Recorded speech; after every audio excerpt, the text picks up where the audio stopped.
Welcome back. We're not in the May kitchen today. It's getting a little bit busy this week. It's gearing up for the festive season, so I thought I'd give the team a little break from me. And in fact, this is my childhood home. My parents are back at home in Singapore, so I'm looking after the place. And there's a lot of memories and a lot of food's been cooked in this home. We cook a lot of Asian food in this household and on this channel, but I want to show you some of the dishes that I cook from home and also some traditional British dishes. So of course, you got to be able to nail how to cook the perfect roast potatoes. And what better time to show you this recipe? It's coming up to Thanksgiving, it's coming up to Christmas. These potatoes are gonna be the star of the show for your dinners, and it's so easy to do in advance. Spuds, spuds, spuds. I can't believe we're doing potatoes on this channel, but you can't live in Britain without coming across the humble potato. Learning how to master these roast potatoes is a great starting point of getting a great roast dinner. And in fact, I do believe strongly that these could end up being the star of the show. Forget the meats, forget the rest of it. These are the ones that everyone's gonna go grabbing for first on the dinner table. I'm calling it here right now. Anyway, I've got King Edward potatoes. You can use Mary's Piper potatoes as well. I like the slightly floury, fluffy style of potato. Don't use the waxy versions because they're just not going to get the right texture that you need for a fluffy roast potato, because what you want is something crunchy and crisp on the outside and soft and fluffy on the inside, a little bit like my husband. So they've had a little quick wash, and I'm just gonna peel them. It's the difference of not being in the May kitchen, is I don't have anyone to peel these for me. And I'm in a slight rush today. Gotta get the kids from school. So why am I doing roast potatoes? Well, for starters, as a chef, the one thing I love about the produce that you get here, such as the potatoes, the root vegetables, the apples, it's just absolutely incredible. Right, I finally peeled all these potatoes. I'm gonna save these trimmings for my composter. Right, I've just given those a gentle rinse. This is a little trick that I picked up when I was working in a Michelin gastropubs. Cutting the potatoes is actually really important. Why? Because you want to cut more edges on the potato, because that's going to create those crispy, lovely edges that's going to crisp up nicely in the fat. So I'm going to cut edges just around the potato. So you end up like that. I'll keep the trimmings. Nothing goes to waste in this kitchen. But you see that there is a perfect size, and you've got all these different angles for the potato. If you do have any extra sort of dark marks, you can just slice those off. See that there? Let's cut another one. So this one's bigger. I'm gonna cut that down the middle. And just cut again, like 3 or 4 edges on the potato. And it's really important you try and get them roughly the same size. Otherwise, one's gonna cook quicker than the other, and then it's possible it can go mushy. Feel free to pause this video and have a watch again of how I cut the potatoes. Like I said, it's really important to get them the same size and get as many of those little edges as possible. Not obviously cutting it into too small pieces where it'll just cook too quickly and unevenly. But they're all roughly the same size. These are all tips that I picked up when I worked in Michelin kitchens, and we had to prepare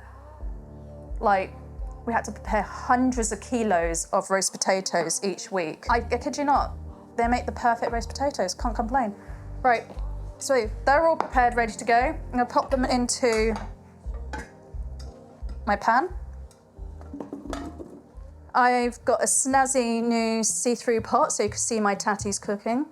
I'm gonna fill it up with water. Now, make sure, this is why I got that see-through pot, make sure you cover the potatoes well with a lot of cold water. And cold water, you're not putting the potatoes into boiling water.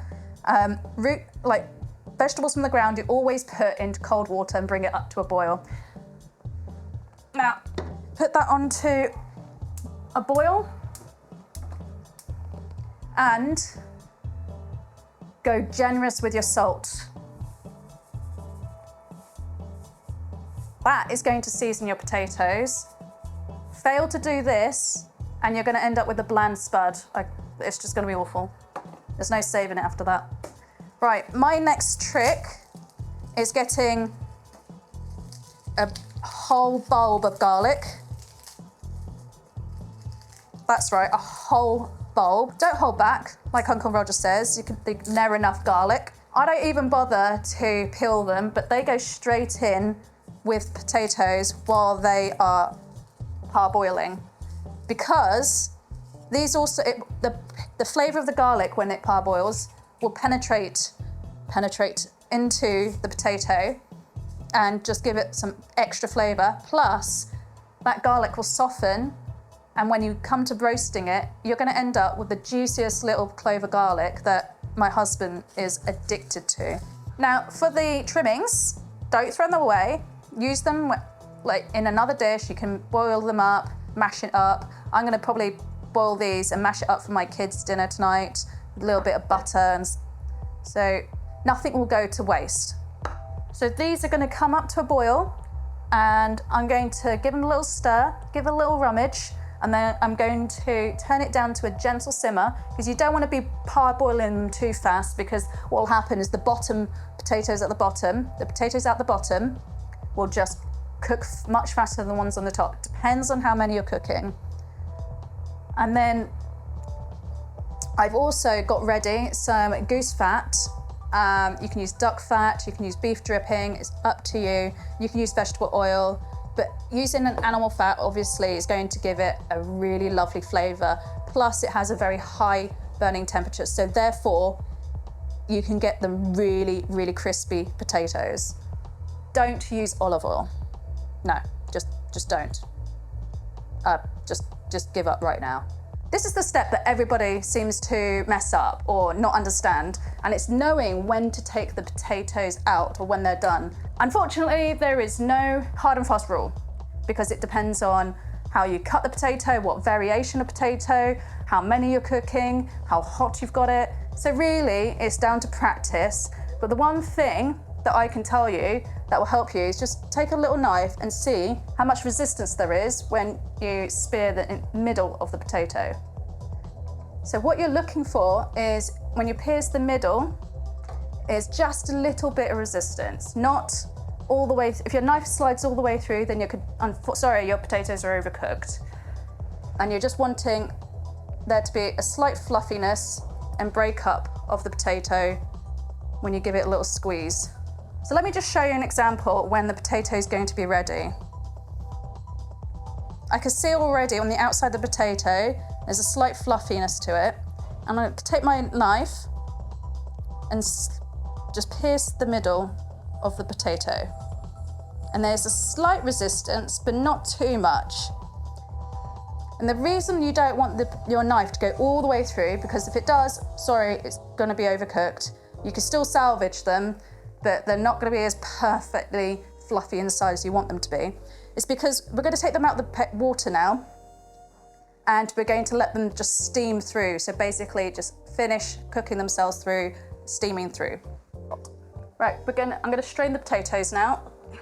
So the potatoes there. As I strain them, I didn't just dump the entire pan into my colander, because you don't want to crush those potatoes. They're very delicate. Treat them nicely with a lot of care. That's the whole point of this video. We're giving these simple spuds a lot of care and attention, and they're going to be perfect. What you can do next is just give them a gentle rummage to fluff up those edges even more. And what you see there, after you give them a gentle toss, is that you get these lovely little fluffy edges, and that is perfect for getting a super crispy roast potato. Now, they're steaming hot. You see lovely fluffy edges. None of them are broken up into lots of pieces. Right, so gently put them into a tray. I'm gonna let those cool down. I'm gonna get the tray in the oven. I'm gonna put it on a preheat of about 210 degrees, really nice and hot, with a big dollop of my goose fat to heat up, because you don't want to put these potatoes into cold fat. Now, this is the biggest takeaway from this video, is actually you can do these roast potatoes in advance. This is gonna save you so much time and so much stress when it comes to doing like a big roast dinner or a big party event, taking out loads of these steps. And this will make your life a lot easier on the day. So once these are parboiled, they're all fluffy and nice, you can put them onto a tray and put them into the freezer, and then you can just roast them from frozen. My oven's preheated, it's at 210 degrees. It's been in there for maybe like 10-15 minutes. It's roasting hot in here. I'm gonna put my goose fat in there to start melting and get it warmed up, and then those potatoes are gonna go in.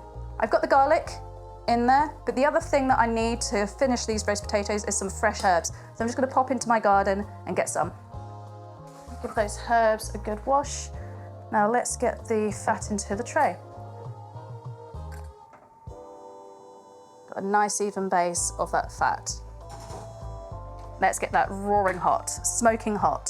Right, so that fat's been in there for a few minutes. That should be smoking hot. Let's grab it out, get a trivet.